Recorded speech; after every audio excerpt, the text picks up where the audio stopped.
Now, building a base in the U.S. is now becoming part of the natural evolution of many Israeli tech companies. U.S. companies and investors are eager to invest in the innovative technology that's coming out of Israel. As for the Israeli entrepreneurs, well, clearly they're ready to sink their teeth in and take a bite out of the Big Apple. Now, joining me to talk more about the Israeli tech boom across the U.S. is Joe Pollaro from San Francisco.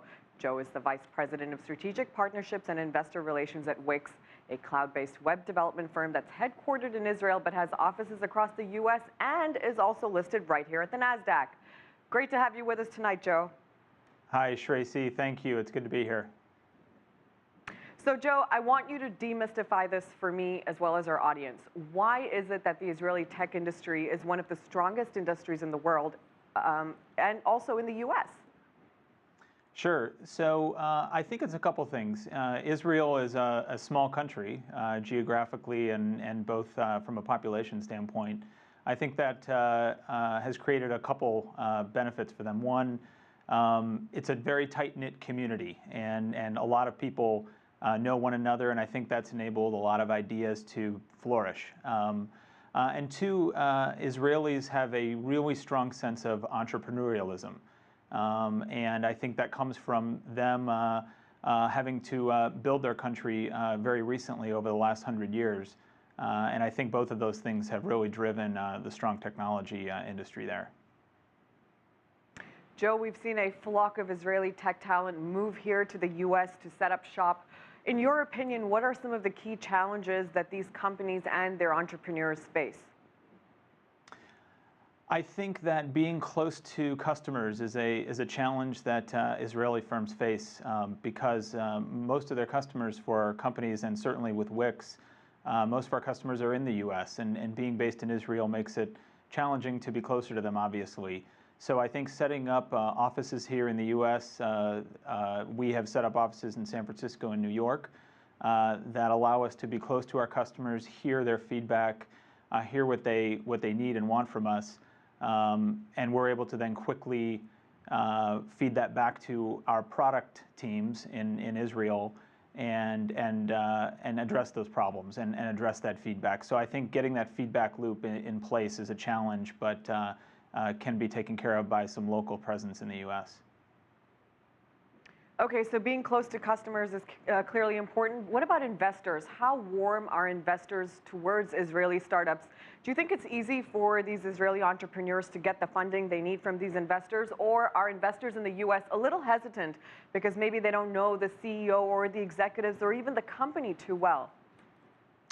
No, I don't think that's the case. I don't think U.S. investors have hesitated much at all because of those factors.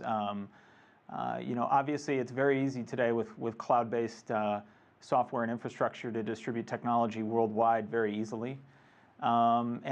Investors are looking for big opportunities with problems that can be solved with strong technologies, and that's happened coming out of Israel, and we've seen that with companies like Wix, with other companies like Waze. And even companies that are still earlier in their stages like IronSource and Sisense that have addressed big market opportunities with technology, and that's really creating a lot of growth, which is very attractive for U.S. investors.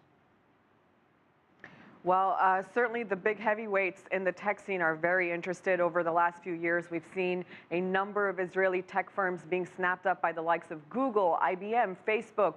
Do you think that the goal of these tech startups is to be bought out and perhaps laugh all the way to the bank? Is that the end goal here? No, I don't think that's the end goal. Certainly, that's can be a positive outcome. But I think the goal has really been to use technology to solve problems and leverage current technologies and develop future technologies to solve big problems in big markets. And sometimes the outcome is an acquisition, which can be positive, but I don't think that anyone sets up a company with the idea that they will get acquired, because quite frankly, the chances typically are fairly low that actually happens. Joe, Joining the army is actually mandatory for a lot of Israelis. In fact, some industry observers joke that the Israeli Defense Force is probably one of the best tech incubators in the world. Now, we all know there is actually always some truth to humor. So what do you think it is about the army that breeds all these tech-savvy entrepreneurs? I think that a lot of the founders of today's success stories in Israel were exposed to technologies early on in their career and their lives, and through their mandatory civil service, and I think that's been a great benefit for them. The other thing, I think that the mandatory service creates a very a close-knit community, like I said earlier, and I think it creates a very strong work ethic, and all of those really benefit the industry and Israel. Joe, it was great talking to you. Thank you so much for being on our show tonight. That was Joe Pollaro, Vice President of Strategic Partnerships and Investor Relations at Wix.